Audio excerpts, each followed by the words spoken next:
Hi, welcome to ShowMeTheCurry.com. I'm Hital. I'm Anuja, and today we're going to show you a very typical Rajasthani dish, Kande Ki Subzi. Onions are known as Kanda, and so it's basically onion sabzi, and it's like perfect on days when you don't have any vegetables in the house. The only thing you have are like onions, right? You know, and it's so typical of Rajasthani cuisine because a lot of times it's the area is very hot and arid, and they don't get a lot of fresh vegetables. So most of the cuisine is made with ingredients that are just readily available, and onions, of course, have a long shelf life. Yes, they last long even after it's cooked. It lasts for a very long time. Right. So we have a pan here, and we have 2 tablespoons of oil and 1 tablespoon of clarified butter or ghee, and we're going to switch it on medium heat and heat it up. And once the oil is hot, we're going to add 1 teaspoon of cumin seeds and allow them to sizzle. And to this we're going to add 1 teaspoon each of ginger and garlic. It's very finely ground. And some green chilies. We're putting whole ones just so that they're easy to pull out later. And we'll fry this just until the ginger and garlic turn slightly brown. Now we're using 2 tablespoons oil and 1 tablespoon ghee just to save on the ghee, because traditionally it's made with only ghee. But this way we get a little bit of the flavor and not have to use so much ghee. Right. And while that's cooking, I have half a cup of yogurt over here with half a cup of water, and I've just mixed it well. And to this I'm going to add some spices. It's going to be 1 tablespoon of coriander powder, 1 teaspoon haldi, and red chili powder to taste, and salt. I'm just going to add a little bit here, and we can always adjust it later, and mix it.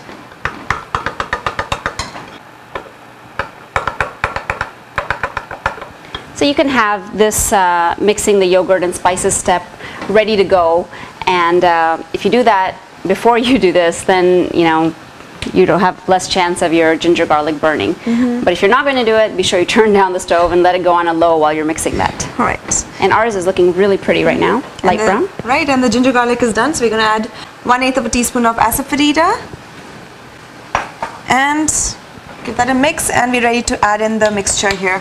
Okay, and we're going to turn down the heat to the lowest possible because we're adding yogurt and you don't want it to separate. And Hatal's going to just keep on mixing just to keep the temperature under control. So add it in slowly, and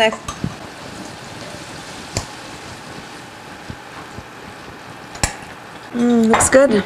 Now we're going to cook this until the mixture leaves the side. You can tell that it's come together, and I'm going to be continuously stirring this. Yes.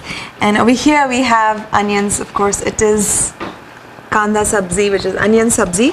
So we have we've used white onions over here just because they don't have as much of a bite. Otherwise, the red also works out really well. So we've got about 2 large onions over here, and we've just not cut them small. We've just cut them since they were very big. We just made slices and then just chop them to the center. Some of them are actually still holding on. They've kind of formed that accordion, they're holding on, but some have just separated, and that's fine. So this is about 1 kg of onions, approximately 2 pounds, and this is going to be good for about 8 people. So your yogurt mixture has been cooking for about 3 or 4 minutes, not too long. And if you notice, a lot of the oil is coming up and floating on the top, and that's when you know this is ready. Look at it. Yep. Looks beautiful. Pretty. Yeah. So to this we're going to add the onions now.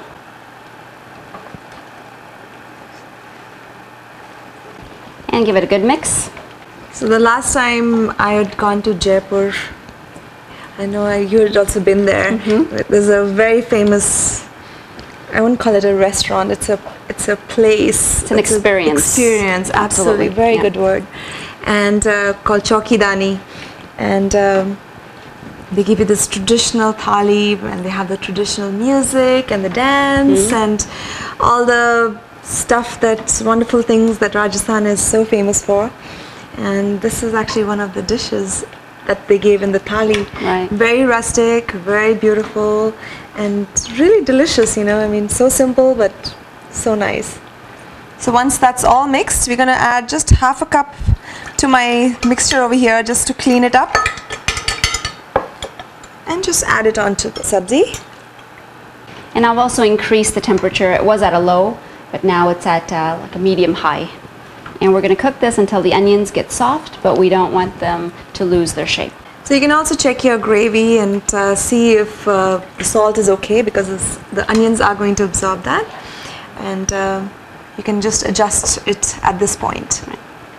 So a lot of times you see this onion sabzi, it's nice and bright red. Yeah. So the way to get it bright red, of course, is to add a ton of chili powder, and that'll do it. Or you could use paprika. If you don't want the heat and you want the color, just a little trick, just sprinkle some paprika on there. It'll give it a nice reddish color, but you won't get the spice. So our onions have been cooking for about 15 minutes. And look at it, all the moisture has evaporated, and it's become nice and shiny. Looks beautiful. And it smells so good. I know. So we'll switch off the stove. And you can serve. Wow. Such a simple recipe, yet it's so delicious. So the Kanda sabzi is ready, and I already took a bite. It was awesome. It's not as oniony as one would expect, you know.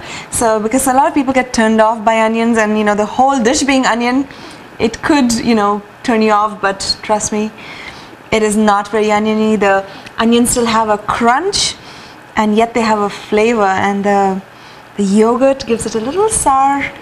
I think it's a perfect balance for the sharpness of the onions. Beautiful, and it looks good. Awesome. Now we're off to make some Bajra Ki Roti to enjoy with this. So enjoy your onion sabzi and join us on another episode of ShowMeTheCurry.com. Adding a pinch of spice to your life.